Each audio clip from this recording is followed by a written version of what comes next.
dampak globalisasi di bidang teknologi informasi dan komunikasi.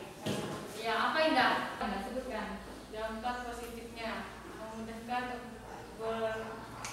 memudahkan melakukan komunikasi antar wilayah tanpa tatap muka. Dampak negatifnya banyak berita hoax ya. Oke, jadi itu tadi dampak positif dan negatif dalam bidang teknologi informasi dan komunikasi ya. Nah, anak-anak, materi hari ini kita akan belajar tentang upaya menghadapi globalisasi. Silakan kalian dengarkan tujuan pembelajaran hari ini. Yang pertama, melalui pengamatan dan tanya jawab, peserta didik dapat mendeskripsikan upaya menghadapi globalisasi akibat adanya arus informasi dan komunikasi yang cepat di masyarakat dengan tepat. Yang kedua, melalui kegiatan diskusi, peserta didik dapat menganalisis upaya menghadapi globalisasi pada bidang sosial budaya, teknologi informasi dan komunikasi, ekonomi, politik, hukum dan lingkungan hidup dengan tepat dan bertanggung jawab.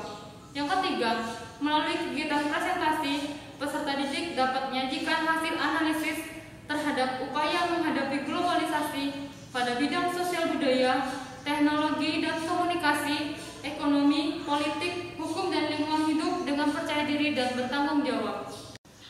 Baik anak-anak, hari ini kita akan belajar tentang upaya menghadapi globalisasi. Nah, Ibu akan membagikan handout ini sebagai bahan untuk kalian dalam belajar ya. Jadi silakan kalian boleh mencari informasi pada handout ini. Silakan dibaca, kemudian dicatat hal-hal yang dianggap penting.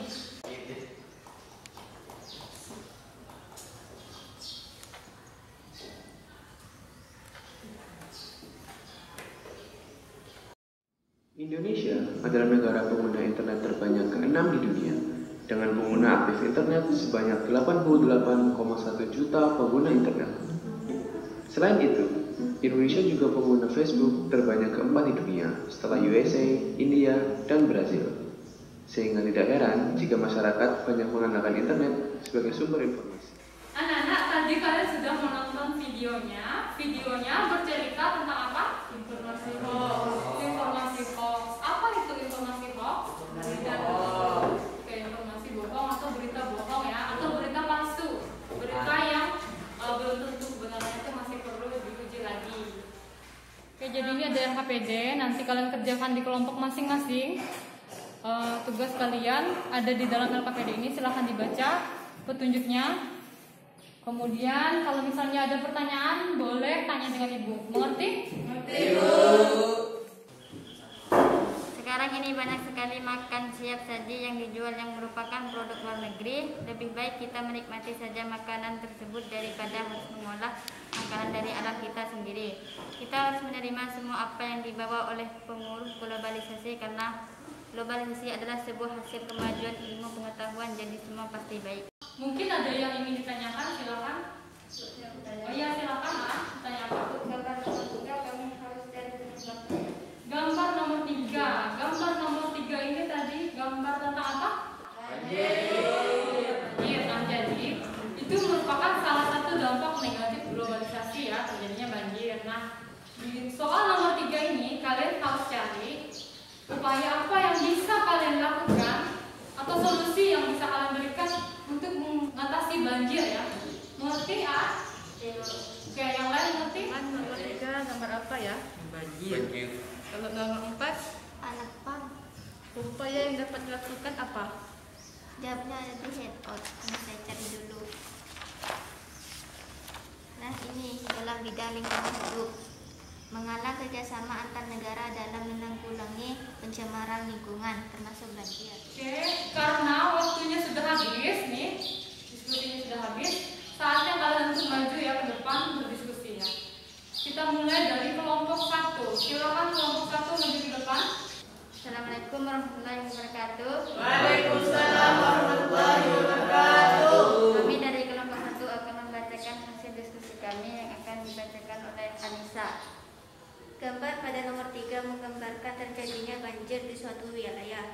Banjir merupakan dampak negatif dari globalisasi yang terjadi pada lingkungan hidup.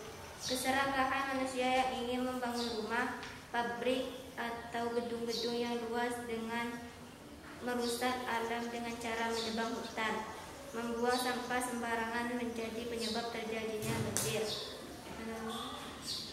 Menurut kelompok kami, upaya yang dapat dilakukan untuk menanggulangi banjir adalah dengan cara melakukan reboisasi atau penanaman kembali hutan yang gundul serta memberi penyuluhan tentang pentingnya kelestarian alam. Demikian. Silakan kelompok 2 dan 3 yang ingin bertanya. Saya ingin bertanya. Ya, silakan pertama. Menurut kelompok kalian, apakah sering terjadi longsor di Indonesia juga merupakan dampak negatif globalisasi yang terjadi pada lingkungan hidup? Solusi apa yang dapat kelompok kalian berikan untuk mengatasi tanah longsor? Baik, pertama terima kasih atas pertanyaannya. Jawabannya akan dijawab oleh Azmi. Baik, terima kasih atas pertanyaannya. Saya mewakili kelompok 1 akan mencoba untuk menjawab. Disebabkan oleh keserakahan manusia dalam memanfaatkan alam.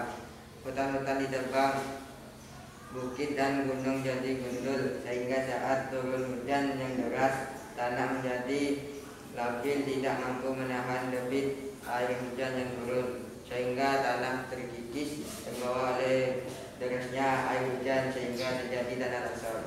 Solusi yang dapat kelompok kami berikan adalah perlunya penyuluhan tentang pentingnya menjaga kelestarian alam, supaya hutan tidak dibabat habis, tapi digunakan seperlunya saja, serta perlunya aturan hukum yang tegas bagi pelaku perusakan hutan.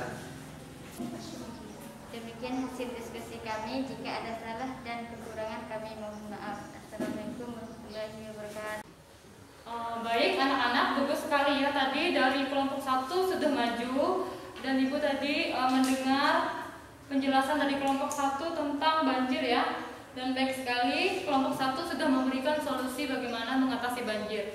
Untuk itu kita memberikan aplaus bagi kelompok 1. Kelompok 1, 2, dan 3 sudah maju ke depan ya, dan Ibu sudah menilai hasil diskusi maupun presentasi kelompok kalian. Saatnya kita untuk membuat kesimpulan tentang pembelajaran kita hari ini. Ibu meminta Indah untuk membaca kesimpulan hari ini. Kesimpulannya, pada era sekarang ini di tengah arus globalisasi, kita harus rajin beribadah, bergotong royong, dan mengamalkan nilai-nilai Pancasila supaya kita tidak terpengaruh dampak globalisasi. Kemudian anak-anak masih ada yang ingin bertanya, mungkin ada yang tidak jelas materi hari ini. Yang tidak ada. Oke, nanti Ibu akan melaksanakan tes formatif ya pada pertemuan selanjutnya. Tes formatifnya anak-anak boleh dipersiapkan dirinya untuk belajar di rumah. Saatnya Ibu meminta kalian untuk membuat refleksi pembelajaran hari ini. Silakan tuliskan di kertas ya. Oke, tadi Ibu juga sudah melihat hasil kerja kelompok kalian ya. Saya melihat kelompok 1, 2, dan 3 itu sudah bagus ya. Hanya tadi ada yang tidak serius, tolong harus lebih serius lagi. Anak, sebelum Ibu menutup pembelajaran hari ini, Ibu mengingatkan sekali lagi kalian untuk tetap selalu menjaga kesehatan ya, dengan tetap menerapkan 3M. Dan karena minggu depan kita sudah penilaian akhir semester, saya mohon anak-anak untuk belajar dengan rajin. Sekarang saatnya kita untuk mengakhiri pembelajaran hari ini dengan doa. Silakan Andini pimpin doa.